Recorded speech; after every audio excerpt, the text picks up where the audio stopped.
মনমারি quarter ছাড়ার আগে এটাই শেষ ব্লগ। সকালবেলায় এই যে ব্রেকফাস্ট করছি, ডিম টোস্ট আর লাল চা। এদিকে আছে গরম জল। জানলার ধারে বসে বাইরের ভিউ দেখছি আর ব্রেকফাস্ট করছি। ওদিকে বাবা নিজের ফোন দেখছি। ভালো একটু ভিডিও বানিয়ে রাখি। এদিকে বসে চোখও দিলাম, চা বানিয়ে দিলাম, চা দিয়েছি আর ডিম টোস্ট। সবাই নিজের ফোন দেখছে। খাটে বসে বসে খাচ্ছিলাম আজকে।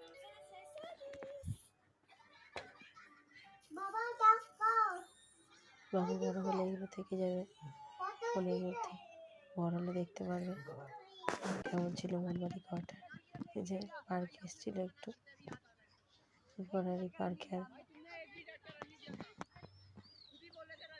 নতুন পার্কে এখন আর এই পার্কে আর আসা যাবে না। কালকে হয়তো আমরা চলে যাবো এখান থেকে। একটু ভিডিও বানিয়ে রাখলাম। অনেক কিছু শিখেছে পার্কে, অনেক কিছু অ্যাক্টিভিটি করতে শিখেছে বাবু এবং করছেও। অনেক বড় বড় ভাব চলে এসছে। কিছুতেই যেতে চাইছিল না, পার্ক থেকে জোর করে টেনে নিয়ে গেলাম বাড়ি থেকে। আসলে নতুন ঘর দেখতে যাওয়ার কথা ছিল আমাদের, কিন্তু যাওয়া তো হয়নি শেষ পর্যন্ত বৃষ্টির জন্য। ও খুব পছন্দ করছিল পার্কে খেলতে, বেচারাকে টানতে টানতে নিয়ে এলাম।